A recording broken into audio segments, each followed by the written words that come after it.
Bismillah. Assalamualaikum warahmatullahi wabarakatuh. Waalaikumsalam.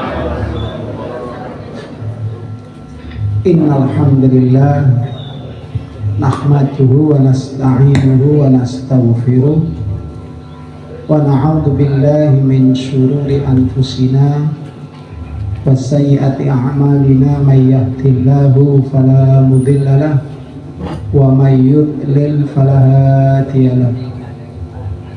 Asyhadu an la ilaha illallah wahdahu la syarika lah wa asyhadu anna Muhammadan abduhu wa rasuluh. Allahumma salli ala Muhammad wa ala alihi wa ashabihi wa man tabi'ahum bi ihsanin ila yaumiddin. Faya ayyuhal muslimun usikum wa iyaya nafsi bitaqwallah faqad fazal mu'minunal muttaqun. Bapak-bapak, ibu-ibu, jamaah pengajian Ahad pagi yang dirahmati Allah, kita bersyukur kepada Allah atas segala nikmat karunia yang Allah berikan kepada kita, yang mana nikmat-nikmat tersebut jumlahnya, macamnya tidak terbatas, sehingga kalau kita mau menghitungnya maka tidak mungkin akan bisa menghitung. Sebagaimana Allah tegaskan di dalam Al-Quran, wa in ta'uddu ni'matallahi la tuhsuha. Jika kamu mau menghitung nikmat-nikmat Allah, maka tidak bisa menghitungnya. Akan tetapi dari semua nikmat yang Allah anugerahkan, tentu nikmat iman dan Islam itu adalah nikmat yang paling besar, yang paling agung, yang tidak bisa dinilai dengan apapun yang ada di dunia ini. Sehingga Allah memberikan gambaran, perumpamaan betapa nikmat iman dan Islam itu tidak bisa dinilai. Itu di dalam Al-Quran surat An-Nisa ayat 61. Allah subhanahu wa ta'ala berfirman, innal ladzina kafaru wa matu wa hum kuffarun fala yuqbala min ahadihim mil'ul ardi dhahaban walau iftada bi. Sesungguhnya orang-orang kafir dan mati dalam keadaan kafir tidak akan diterima dari mereka sepenuh bumi ini menjadi emas kalau mereka mau menebus dengannya. Maksudnya nanti ketika orang-orang kafir itu mau dimasukkan ke dalam neraka jahanam, seandainya mereka punya emas sebesar bumi dan itu mau dipakai untuk menebus supaya tidak dimasukkan ke dalam neraka, tebusan yang seperti itu tidak diterima oleh Allah. Ya, ini perumpamaan. Tidak mungkin ada orang punya emas sebesar bumi. Paling kalau orang punya emas itu ya paling 60 kilo, 70 kilo ibu. Ini apa tadi?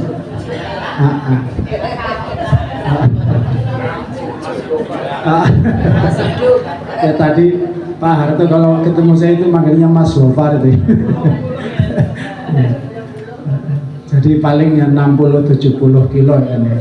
Tidak mungkin ada orang punya emas sebesar bumi. Tapi ini Allah ingin memberikan penegasan bahwa nikmat iman dan Islam itu lebih mahal daripada emas sebesar bumi, maksudnya begitu.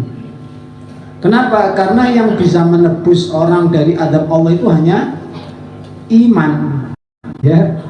Yang bisa menebus orang, menyelamatkan orang dari azab neraka itu hanya iman. Artinya di situ Allah menegaskan bahwa nilai iman itu lebih mahal, lebih tinggi dari emas sebesar bumi. Ya, kalau mau dihitung berapa itu ya? Tidak bisa dihitung, Pak Bu ya. Maka kita bersyukur Allah menganugerahkan kepada kita nikmat yang begitu besar nilainya. Sehingga kalaupun kita tidak dikaruniai nikmat yang lain, kita tidak kecil hati, tidak kecewa. Sudah diberi yang paling mahal ya Pak ya. Kalau tidak diberi yang murah-murah, yang kecil-kecil ya kita tidak merasa kecewa. Gitu. Kita tidak diberi nikmat harta yang banyak, nggak kecewa, nggak sakit hati kepada Allah ya. Kenapa? Itu kecil nilainya. Kita sudah diberi nikmat yang paling besar. Ya.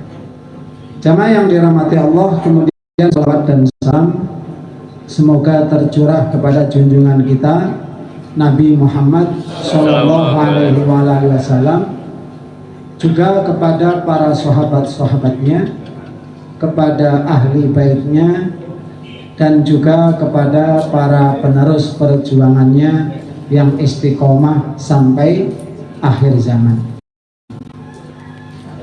Kemudian kita juga bersyukur karena alhamdulillah kita bisa mengisi hari ini, pagi ini dengan beramal solih ya, dengan bertolabul ilmi ya.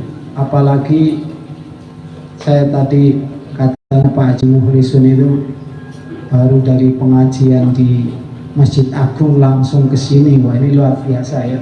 Hari-harinya, waktu-waktunya diisi dengan tolabul ilmi ya. Insya Allah kalau kita selalu mengisi hari-hari kita dengan amal-amal kebaikan, maka kita akan dikategorikan atau dimasukkan dalam seutama-utama manusia ya. Manusia yang paling utama kata Rasulullah apa Bu? Pak, orang yang panjang umurnya dan baik amalnya gitu. Karena Allah SWT menciptakan kita, menghidupkan kita ini semata-mata untuk menguji siapa yang paling baik amalnya. Alladzi khalaqal mauta wal hayata liyabluwakum ayyukum ahsanu amala. Surat apa Pak? Surat Al-Mulk. Dialah Allah yang menciptakan kehidupan dan kematian untuk menguji siapa di antara kalian yang paling baik amalnya. Jadi amal itu tidak harus banyak Bu ya. Yang penting baik. Karena kadang-kadang ada orang yang beramal banyak tapi tidak baik. Ya. Ada orang yang sibuk, kelihatannya sibuk beramal kesana kemari ya, tapi ternyata amalnya sia-sia, muspro. Kenapa? Karena amalnya amal yang tidak diperintahkan oleh Rasulullah.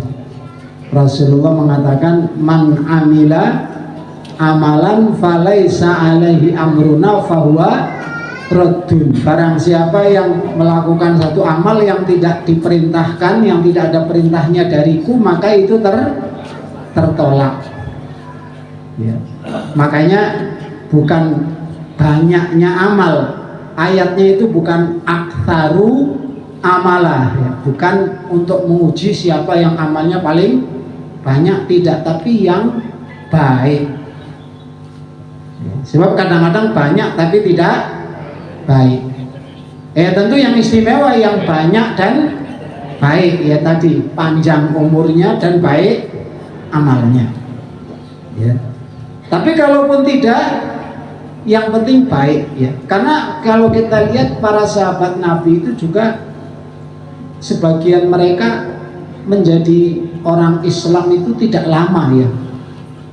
Kan para sahabat Nabi kan kebanyakan masuk Islam juga sudah berumur ya, sudah 40 tahun 50 tahun baru masuk Islam gitu ya. Tapi kan para sahabat Nabi kita tahu kedudukannya di sisi Allah sangat tinggi ya. Ada seorang sahabat Nabi yang beliau ini menjadi sahabat Nabi itu cuma 3 tahun saja, cuma 3 tahun ya. Setelah itu Rasulullah wafat ya. Namanya Abu Hurairah, yang namanya sampai sekarang masih selalu kita dengar ya, karena beliau sahabat yang paling banyak menghafal hadis ya. Beliau menghafal hadis sebanyak 5.374 hadis. Padahal beliau bersahabat dengan Rasul hanya 3 tahun. Jadi beliau masuk Islam, setelah itu bersahabat Rasul 3 tahun, kemudian Rasulullah wafat. Tapi kebersamaan beliau dengan Rasulullah 3 tahun itu dimaksimalkan ya, dimaksimalkan betul, sehingga hanya dalam waktu 3 tahun beliau bisa menghafal 5.374 hadis, dan dia termasuk orang yang paling berjasa dalam masalah hadis ya. Ada lagi sahabat namanya Sa'ad bin Mu'ad. Sa'ad bin Mu'ad ini pemimpin kaum Ansor, pimpinan Ansor, namanya Sa'ad bin Mu'ad. Kalau sekarang pimpinan Ansor namanya siapa? Yang sekarang sedang tersangkut kasus kuota haji itu pimpinan Ansor. Kalau pimpinan Ansor zaman Rasulullah namanya Sa'ad bin Mu'ad. Beliau bersahabat dengan Nabi menjadi orang Islam cuma 7 tahun, karena setelah beliau masuk Islam bersahabat dengan Rasulullah 7 tahun kemudian beliau Sa'ad bin Mu'ad ini wafat. Jadi dia otomatis jadi orang Islam cuma 7 tahun ya.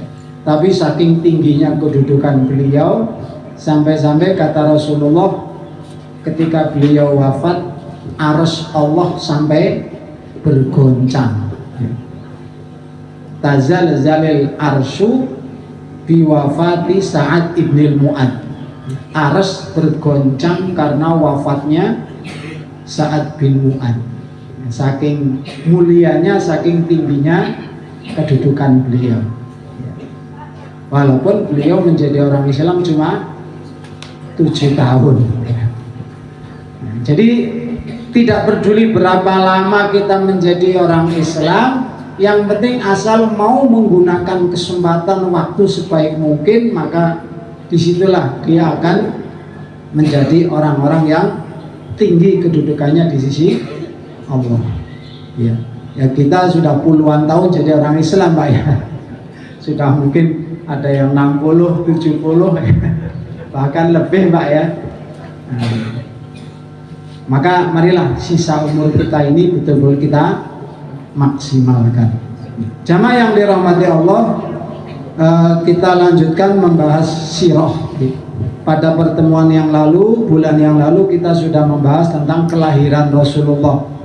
Wabil khusus kemarin kita bahas tentang hukum memperingati kelahiran Rasulullah ya. Pada bulan kemarin sudah kita bahas. Intinya kalau kita di Muhammadiyah itu berpendapat pertengahan ya, pertengahan. Ada kemarin saya sampaikan, ada yang sangat keras yang mengatakan apapun bentuknya, kalau itu niatnya atau acaranya dalam rangka memperingati Maulid Nabi ya, itu bid'ah, itu tidak boleh gitu ya. Ada yang seperti itu ya. Ada yang berlebihan, yang ketika Maulid Nabi itu sudah seperti ibadah yang afdol sekali gitu ya, Sampai-sampai akhirnya mereka membuat hadis-hadis yang dibuat, hadis kok dibuat, namanya hadis apa? Hadis palsu, berarti hadis maudhu ya, tentang keutamaan memperingati Maulid. Ada katanya barang siapa yang mengeluarkan harta untuk peringatan Maulid Nabi, maka dijamin 7 turunan hartanya akan diberkahi Allah gitu ya. Nah, itu hadis palsu ya. Ada yang barang siapa yang berjaga tidak tidur semalam dalam rangka memperingati kelahiran Rasulullah, maka Allah akan jauhkan dirinya dari siksa neraka. Macam-macam itu hadis-hadis yang palsu ya, yang itu berarti sikap berlebihan dalam mensikapi peringatan Maulid ya. Jadi ada 2 golongan, yang satu terlalu menolak sama sekali, mengatakan pokoknya apapun acaranya kalau itu dalam rangka Maulid Nabi itu tidak boleh, itu bid'ah ya.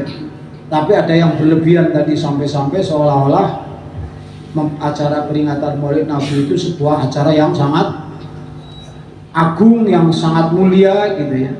Nah, kita kalau dari Muhammadiyah ini sikap pertengahan ya. Sikap kita pertengahan, tidak terlalu menolak sama sekali, tapi juga tidak terlalu mengagungkan. Yaitu kita berprinsip bahwa secara asal memang karena peringatan Maulid Nabi itu sifatnya adalah ijtihadiyah ya, maka itu boleh saja dilakukan. Karena itu ijtihadiyah, itu artinya perkara yang baru yang dulu tidak ada ya. Sebagaimana kita juga mengadakan peringatan, misalnya peringatan milad Muhammadiyah, milad Aisyah ya, maka Maulid Nabi itu juga seperti itu. Secara hukum asal boleh ya. Tapi kalau sampai berlebih-lebihan tadi, menganggap itu sebagai ibadah yang sangat mulia, sangat afdal, apalagi dengan hadis-hadis palsu seperti itu, kita juga menjauhi. Artinya kita bersikap pertengahan, boleh saja ya, atau hanya sekedar boleh, tidak sunnah, tidak wajib ya, tapi juga tidak haram sebagaimana pendapat yang pertama tadi. Itu kemarin sudah kita sampaikan. Kemudian pada kesempatan pagi ini saya akan membahas tentang peristiwa yang terjadi ketika Rasulullah SAW di masa kecil ya. Rasulullah masih kecil. Kita tahu bahwa Rasulullah ketika beliau lahir itu Rasulullah sudah tidak punya orang tua, mesti dalam arti sudah tidak punya bapak ya. Karena bapaknya Abdullah itu wafat ketika beliau masih dalam kandungan. Ketika bapaknya itu wafatnya sedang dalam perjalanan ya.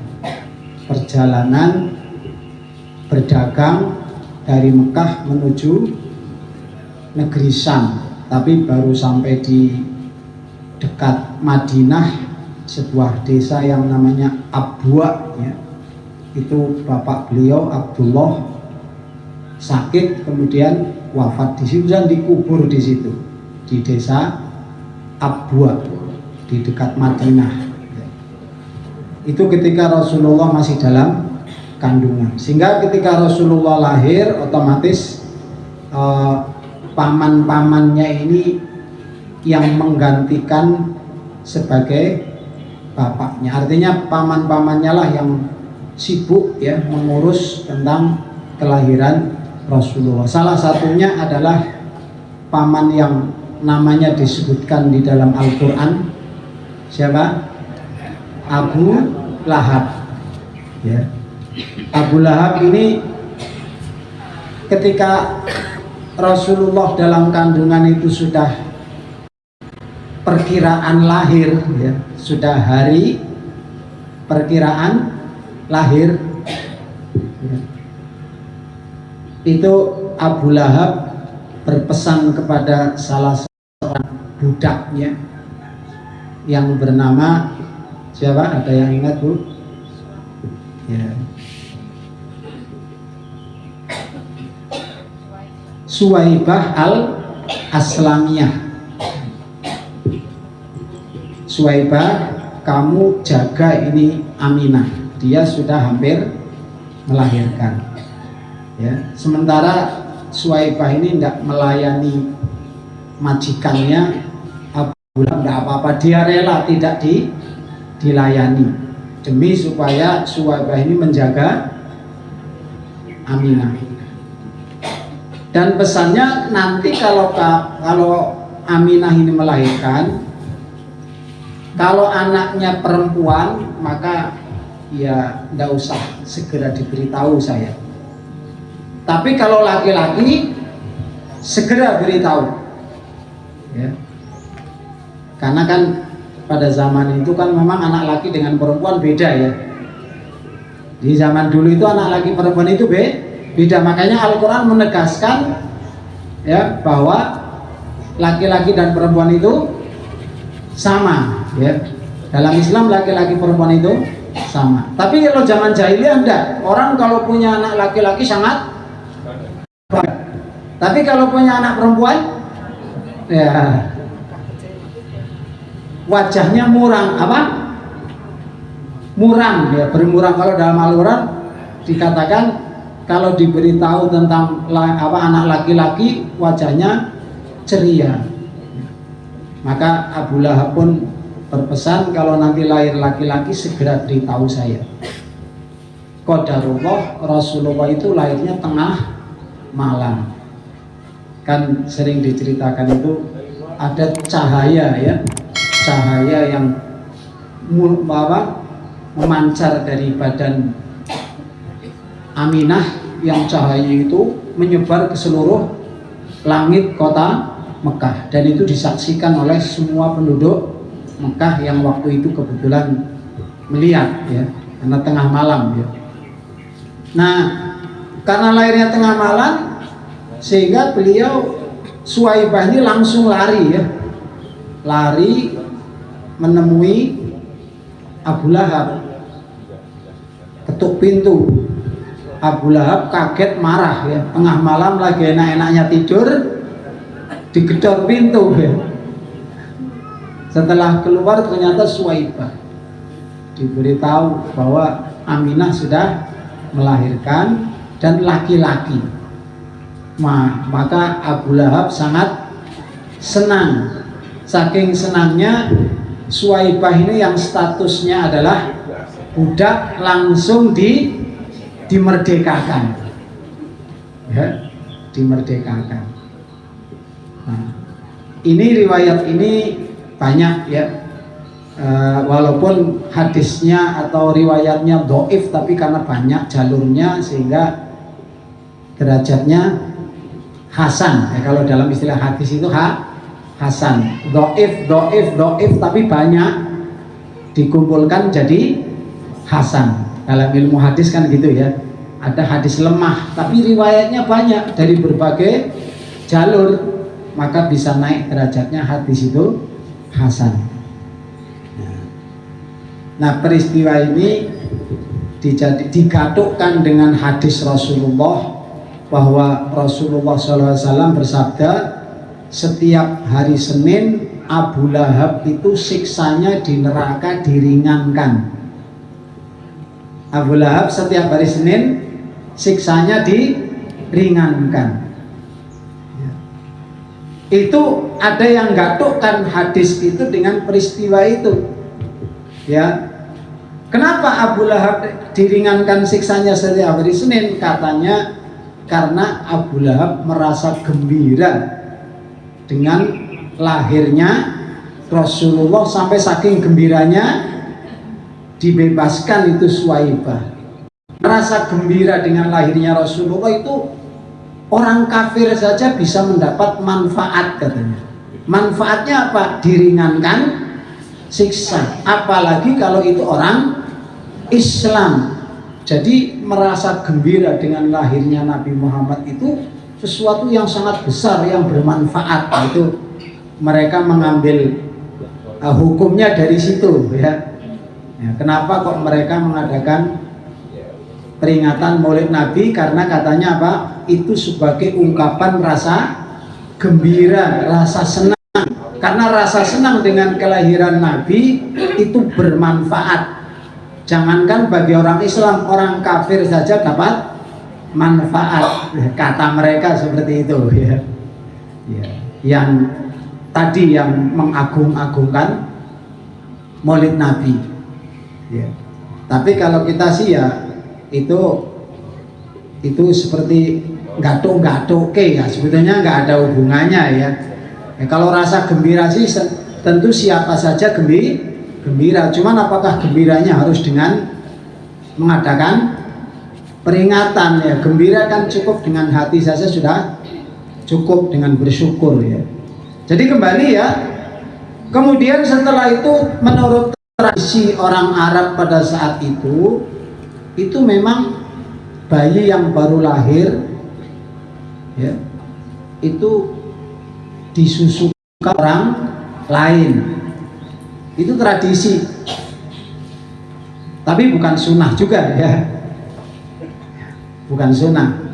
Karena itu kan terjadi tradisi itu ketika Rasulullah masih kecil. Yang sunnah itu semua yang diajarkan Rasulullah atau yang dilakukan Rasulullah ketika sudah jadi Nabi. Kalau belum jadi Nabi bukan sunnah ya. Rasulullah masih kecil, kebetulan waktu itu ada rombongan wanita-wanita yang biasa kalau bahasa kita memburuh ya, menyusui. Ada rombongan wanita dari Bani Sa'ad. Bani Sa'ad itu sebuah kabilah yang terletak antara Mekah dengan Taif. Jadi dari Mekah arah ke Taif sekitar 17 km itu ada perkampungan Bani Sa'ad. Di situ ada beberapa wanita ya dengan suaminya berangkat ke Madinah mencari susuan. Mencari bayi-bayi yang butuh disusui. Ya wallahualam alasan mereka seperti apa ya. Kenapa kok seperti itu kita tidak tahu. Yang jelas tradisi saat itu seperti itu. Akhirnya Halimah ini bersama rombongan itu datang ke kota Mekah mencari-cari. Kebetulan teman-teman Halimah ini semuanya sudah dapat bayi semuanya. Cuman Halimah yang belum dapat. Benar, Halimah itu dengan suaminya naik keledai, keledainya juga sudah reot ya. Mungkin kalau motor ya motor Yamaha 70 gitu ya. Sudah atak-atak gitu ya. DKW.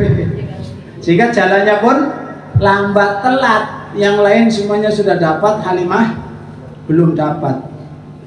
Ya. Akhirnya cari-cari, ada ditawarkan ada bayi namanya Muhammad, cucu dari Abdul Muthalib. Tapi ditanya bapaknya kemana? Bapaknya sudah nggak ada. Wah, berarti ini orang nanti kalaupun disusui nanti gajinya kecil. Ya orang anak yatim ya, bapaknya sudah nggak ada. Akhirnya ya sudahlah, daripada pulang tangan kosong ya kan, daripada pulang nggak bawa apa-apa, akhirnya bayi Muhammad ini diterima oleh Halimah, dibawa pulang ke perkampungan Bani Sa'ad.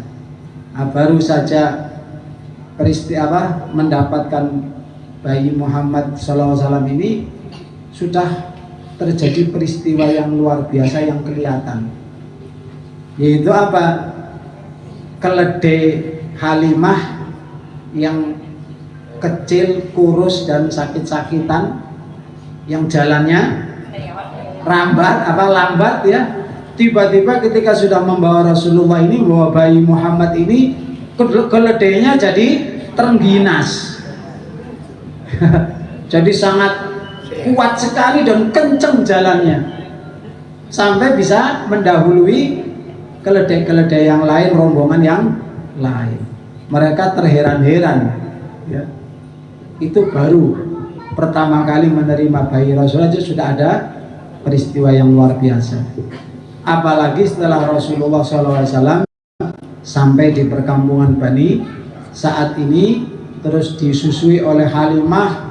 Ternyata luar biasa, hanya dalam beberapa hari terjadi perkembangan di rumah Halimah ini. Pertama, ya, tanaman-tanaman milik Halimah, suami Halimah ini namanya juga Abdullah, sama dengan ayah Rasulullah, ya. Tanaman-tanaman yang ditanam itu tiba-tiba ya subur, ya, subur hijau. Kemudian ternak milik Halimah dan Sumaiminya ini tiba-tiba menjadi gemuk-gemuk, sehat-sehat, sehingga menghasilkan susu, ya, menghasilkan daging yang banyak, ya. Sehingga Halimah merasa sangat bahagia, senang sekali menyusui Rasulullah SAW. Sampai akhirnya setelah selesai waktunya, kontraknya 2 tahun. Kan kalau menyusui itu kan memang dari dulu tradisinya 2 tahun. Dan memang oleh Al-Quran ditetapkan itu jadi batas menyusui. Wal walidatu yurdi'na auladahunna haulaini kamilaini liman aroda ayyutimar rodo'ah. Itu di tradisi orang menyusui 2 tahun itu akhirnya oleh Al-Quran ditetapkan. Maka ketika sudah 2 tahun, Halimah ini didatangi oleh Aminah untuk diambil anaknya. Tapi ternyata Halimah meminta, mohon supaya diperpanjang. Jadi diperpanjang kontraknya, gitu ya. Karena Halimah merasa dengan menyusui Rasulullah ini, dengan menyusui Muhammad ini sangat luar biasa, banyak keutamaan-keutamaan, banyak keuntungan-keuntungan yang dia dapatkan. Akhirnya dikabulkan, ya sudah 2 tahun lagi, ya. Setelah selesai 2 tahun, belum sampai 2 tahun ada peristiwa yang menyebabkan Rasulullah akhirnya dikembalikan kepada ibunya oleh Halimah ini. Kejadiannya apa? Kejadiannya waktu itu ada 2 orang Yahudi, yang orang Yahudi ini kan sudah tahu, ya, bahwa di dalam kitab mereka, kitab Taurat itu sudah tertulis tentang akan lahirnya nabi terakhir yang dijanjikan Allah, ya. Bahkan sampai di dalam kitab itu tertulis ciri-ciri atau tanda-tanda peristiwa alam bahwa nabi itu sudah lahir, ya. Ciri-ciri atau tanda alam bahwa nabi itu sudah lahir antara lain istana Persia itu tiba-tiba roboh. Tidak ada angin, tidak ada gempa, tiba-tiba roboh sebagian tiang-tiangnya, ya. Kemudian api yang disembah oleh orang Majusi kan nyembah api, ya. Ada api abadi yang disembah oleh orang Majusi, tiba-tiba padam. Itu tersebut di dalam kitab Taurat dan Injil, sehingga orang Yahudi tahu. Begitu peristiwa itu terjadi viral, ya, langsung orang Yahudi menyimpulkan ini berarti nabi terakhir sudah lahir, nabi yang dijanjikan, yang sifat-sifatnya tertulis di dalam kitab Taurat dan Injil. Alladzina yajiduna maktuban indal Injil wat Taurat, ya, di dalam surat Al-A'raf 57 itu, ya. Yang nabi yang terakhir itu mereka temui terdapat di dalam kitab Injil dan Taurat. Jadi tentang lahirnya Nabi Muhammad itu sudah diketahui sifat-sifatnya oleh orang Yahudi. Tapi ternyata orang Yahudi tahu Pak Bu, bahwa nabinya yang mereka tunggu-tunggu, yang dijanjikan oleh Allah, ternyata nabinya bukan dari bangsanya sendiri, bukan dari keturunan Bani Israel. Akhirnya orang Yahudi kecewa. Oh, ternyata nabi yang terakhir yang dijanjikan Allah itu bukan dari Bani Israel. Akhirnya mereka mencari itu, mencari nabi yang sudah dilahirkan itu mau dibunuh.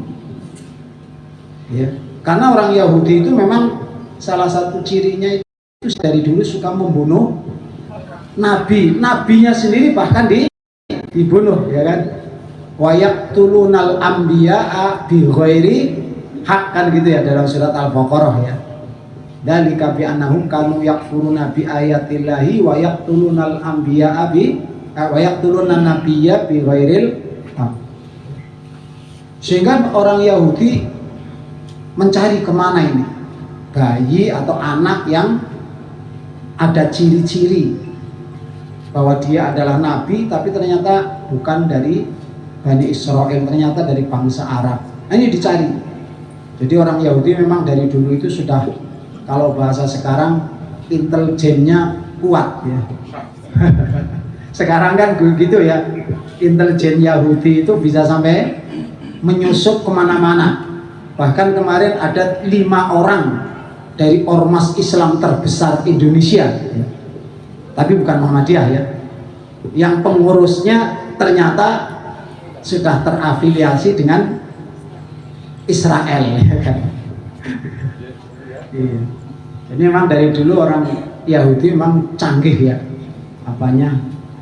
intelijennya sampai bisa masuk kemana-mana ya. Maka dulu juga begitu, mereka intelijen Yahudi ini mencari mana ini. Ternyata sampailah intelijen Yahudi, 2 orang Yahudi sampai ke perkampungan Bani Sa'ad. Dilihatnya ada anak kecil sedang main-main, umur 3 tahun ya. Dilihatnya ciri-cirinya persis. Wah, ini yang kita cari, kata orang Yahudi tadi. 2 orang ya. Akhirnya begitu sedang diamati, suami dari Halimah, Abdullah ini keluar. Ditanya oleh orang Yahudi tadi, ini anak siapa? Abdullah karena tahu gelagat bahwa 2 orang Yahudi ini memang punya niat jahat. Rupanya Abdullah pintar juga ya, bisa membedakan orang yang berniat jahat dengan yang tidak. Akhirnya Abdullah tahu bahwa ini orang punya niat jahat, maka demi keselamatan Muhammad kecil ini, Abdullah berdusta. Dia katakan ini anak saya ya. Kata orang Yahudi tadi, betul ini anak kamu? Betul, ini anak saya. Wallahi, sampai bersumpah demi melindungi Muhammad kecil ini. Padahal orang Yahudi tadinya sudah yakin, tapi ketika Abdullah ngomong demi Allah ini anak saya, akhirnya orang Yahudi jadi, oh berarti bukan. Sebab orang Yahudi itu tahu Nabi terakhir itu lahir sudah tidak punya ayah. Padahal Abdullah itu bersumpah ini anak saya gitu. Oh berarti bukan, kata orang Yahudi tadi. Sebab orang Yahudi itu tahu, dalam kitab mereka tertulis Nabi terakhir itu lahir sudah tidak punya ayah. Akhirnya selamatlah Rasulullah ini. Ya, tapi karena peristiwa itu Halimah merasa takut, khawatir. Akhirnya belum sampai waktu yang ditentukan, Rasulullah dikembalikan, ya, dikembalikan kepada ibunya, yaitu Aminah.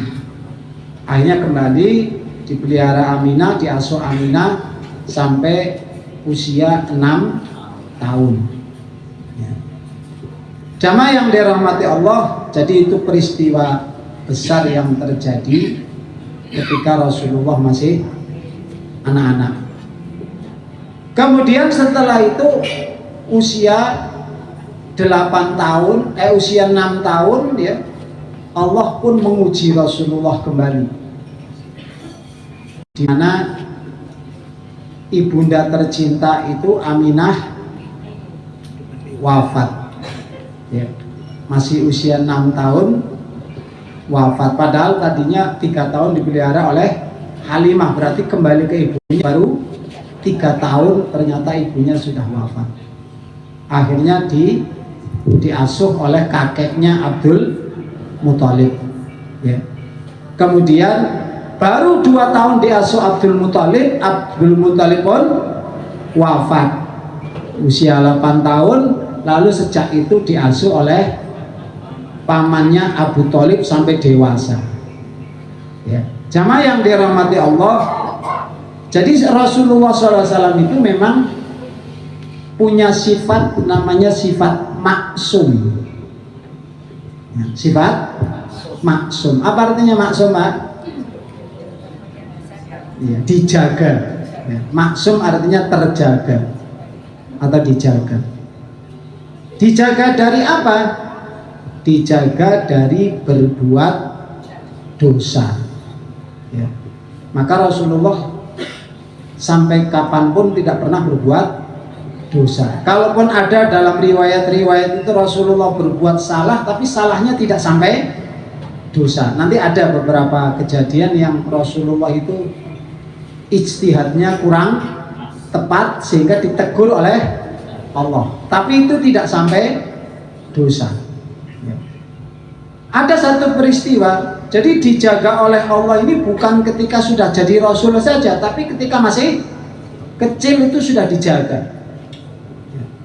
Ada satu peristiwa ya, yang sering saya ceritakan di pengajian ranting ya. Suatu ketika Rasulullah ketika masih muda, masih remaja ya, beliau ini pingin seperti teman-teman yang lain. Teman-teman yang lain itu kalau ada acara pernikahan zaman itu, kalau ada acara pernikahan itu sering diadakan di situ nanggap apa Pak? Ya, nanggap campur sari. Iya. Ya. Ya kalau zaman itu ya tarian itu ya, tari Arab itu, tari perut, macam-macam itu ya, hiburan lah intinya. Nah Rasulullah waktu masih muda, masih kecil, masih ABG kalau sekarang ya, itu tidak pernah ikut teman-temannya seperti itu. Wah, kalau teman-temannya ya biasa, pas ada acara gitu, ada orang gawe gitu ya, wah serame kan. Nah suatu ketika Rasulullah pingin sekali-kali pingin lihat jane koyo foto gitu kalau mungkin gitu ya. Maka pas ada pesta pernikahan, ada hiburannya, Rasulullah datanglah ke situ. Ini diceritakan nanti kalau kita baca buku Sirah Nabawiyah ada ya. Rasulullah datang di situ. Tapi kebetulan acara musiknya itu belum mulai. Ya mungkin masih sambutan-sambutan gitu mungkin ya. Kalau sekarang ya mungkin masih sambutan-sambutan gitu, sambutan dari RT RW macam-macam ya. Nah, belum mulai acara musiknya, tariannya itu tiba-tiba Rasulullah tertidur, ngantuk berat, sampai tertidur tergeletak di tanah itu, di pasir ya. Bangun-bangun sudah pagi.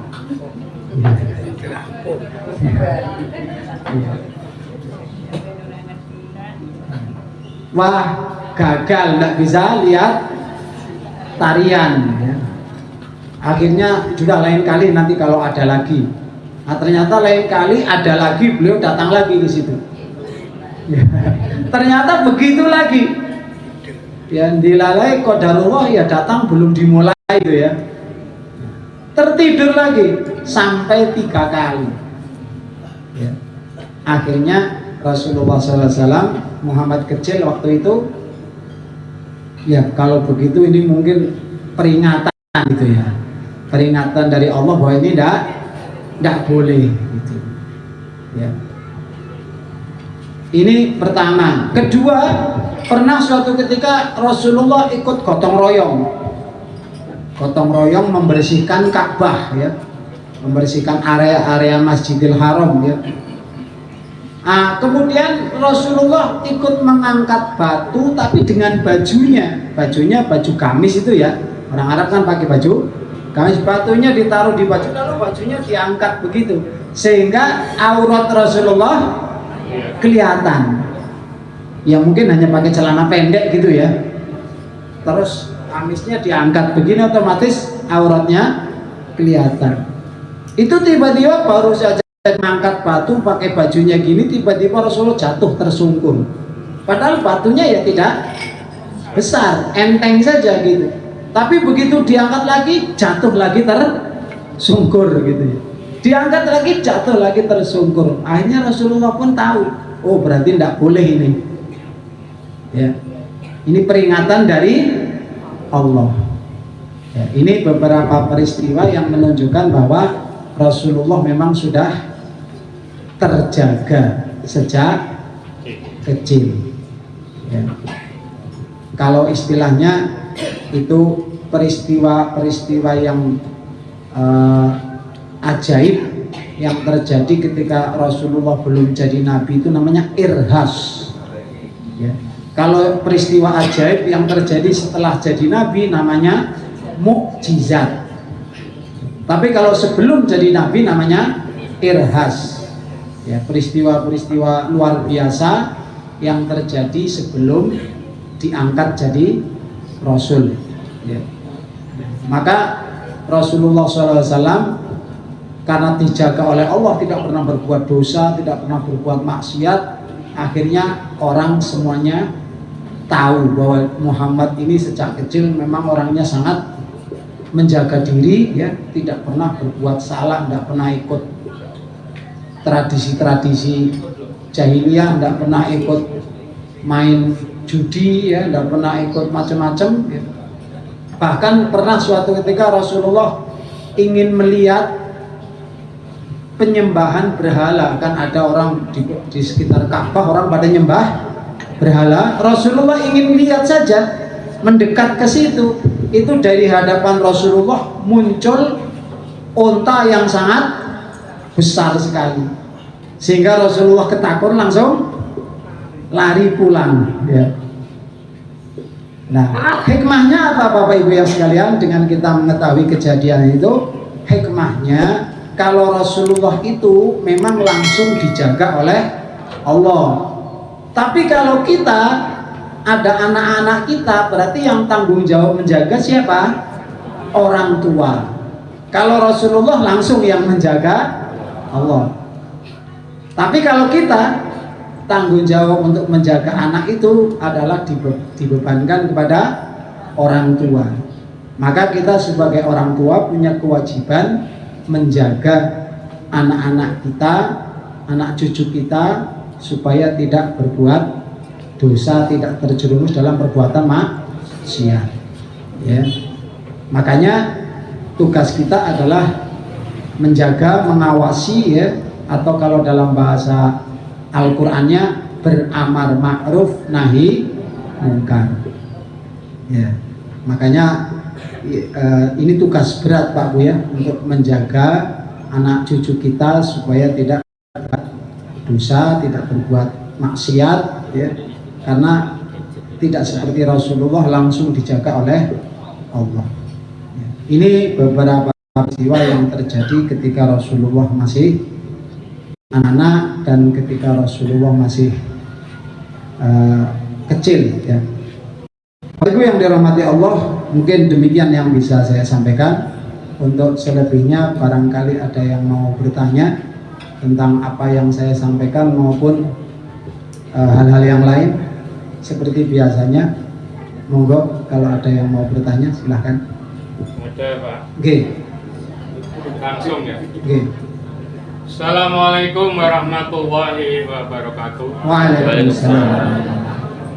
Di depan panjenengan mengatakan bahwa Abu Lahab itu setiap hari Senin diringankan dosanya, Siksanya. ya, siksanya di neraka. Iya.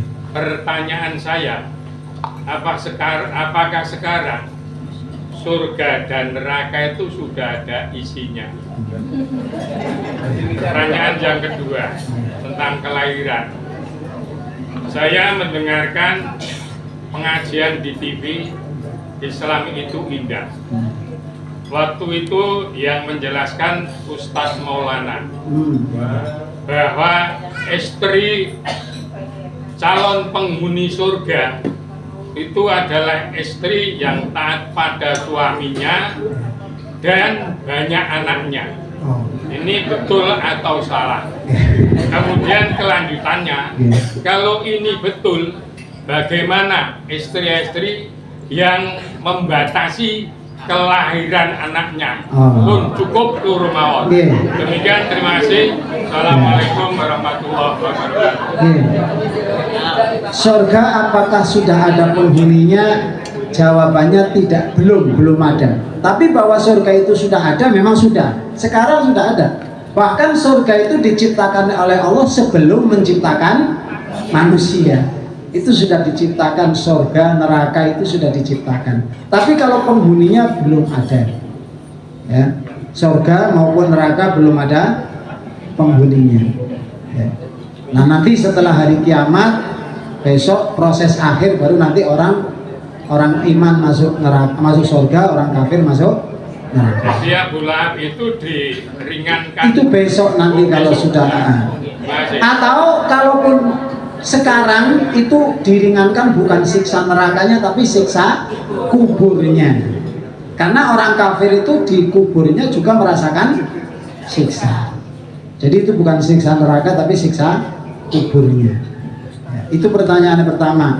Jawabannya singkat saja. Yang perlu penjelasan panjang itu pertanyaan kedua ini.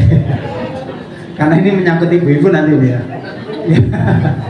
Memang Rasulullah SAW pernah bersabda begini, tazawwalul wadud wal walud. Ya, carilah istri yang al walud. Walud itu yang subur, yang bisa punya anak banyak. Wal walud, dan orang yang al-wadud, yang penuh kasih sayang. Kenapa Rasulullah kok menyuruh mencari istri yang subur, yang bisa punya banyak anak? Karena fa inni mukatsiratum bikum yaumal qiyamati. Karena saya akan merasa bangga dengan banyaknya umatku nanti di akhirat. Jadi Rasulullah merasa bangga, merasa senang kalau umatnya banyak. Ya.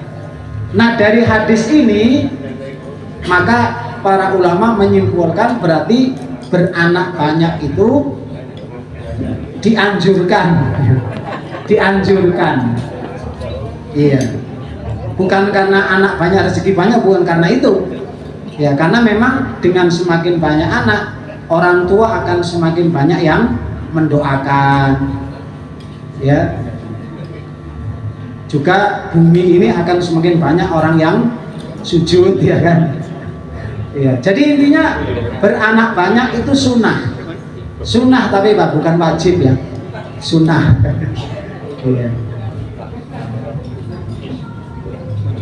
Terus bagaimana kalau membatasi? Nah, ini kalau membatasi anak kan sekarang ada yang membatasi, ya. Saya punya anak cuma 2.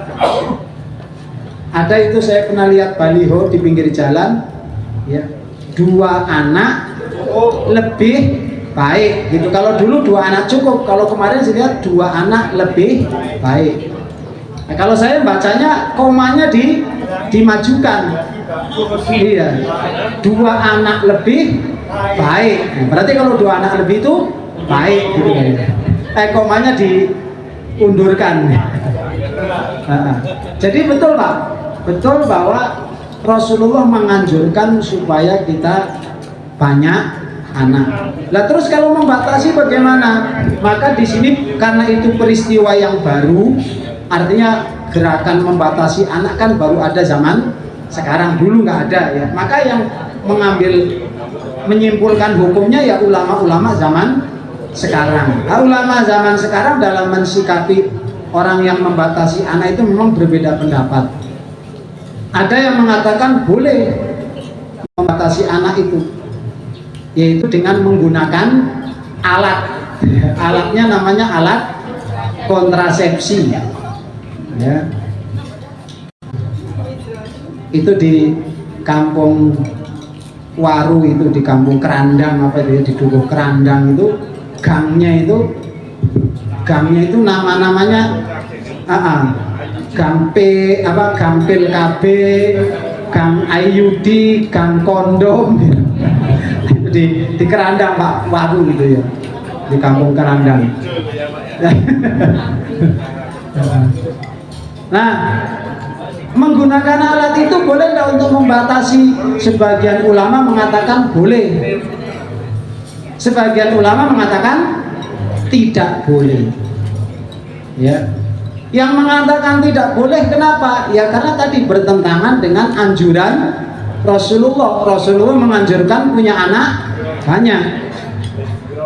Ya, yang mengatakan boleh karena memang zaman Rasulullah juga pernah terjadi orang tanya kepada Rasulullah tentang azl. Azl itu adalah dikeluarkan di luar lah gampangannya, supaya tidak hamil dikeluarkan di luar. Kalau bapak-bapak yang sudah menikah tentu paham Pak, ibu-ibu yang sudah menikah tentu paham ya, ditoke neng jobo gitu ya, supaya tidak hamil. Itu kalau dalam bahasa hadisnya namanya azl. Itu pernah ada orang bertanya kepada Rasulullah tentang azl, dikeluarkan di luar, tujuannya supaya tidak hamil kan gitu ya. Maka Rasulullah membolehkan dikeluarkan di luar, namanya azl. Bahkan Abdullah bin Abbas mengatakan kunna na'zilu wal Qur'anu yanzilu. Kami dulu berazl, tadi mengeluarkan di luar, sementara Al-Quran masih turun. Maksudnya seandainya itu dilarang tentu ada ayat yang melarang. Padahal itu dulu ketika Al-Quran masih turun kami juga melakukan itu, melakukan azl. Maksudnya ada sebagian yang melakukan azl. Azl itu apa tadi Pak? Perlu diingat-ingat apa Bu? Azl ditoke ning jobo. Dituntut pengadilan. Maka di sini ya, dari kasus azl ini sebagian ulama ketika mensikapi hukum membatasi kelahiran ini membolehkan. Itu kan sama saja dengan azl, walaupun kalau azl itu kan belum pakai alat ya, cuman sekedar dikeluarkan di luar. Tapi kalau KB itu kan pakai alat kontrasepsi, tapi hakikatnya kan sama, hakikatnya tidak mau hamil gitu ya. Sehingga sebagian ulama membolehkan membatasi. Kalau yang vasektomi, kecuali kalau yang vasektomi itu memang berarti itu sudah merubah ciptaan Allah. Ya, jadi membatasi anak itu ada yang mengatakan boleh, ada yang tidak. Ya, tapi ya sebaiknya sih tidak Pak Lim. Sebaiknya mengikuti sunnah Rasul, yaitu memperbanyak anak. Karena ternyata mengurus anak banyak itu kadang-kadang malah lebih ringan dari mengurus anak sedikit ya. Sebab mengurus anak manusia dengan hewan itu beda. Kalau mengurus hewan itu jelas mengurus anak satu lebih ringan dari mengurus 5. Punya bebek satu dengan punya bebek 5 jelas lebih ringan bebek satu. Tapi kalau anak enggak Pak. Buktinya saya punya tetangga satu RT itu anaknya cuma satu. Ini orang tuanya susahnya luar biasa.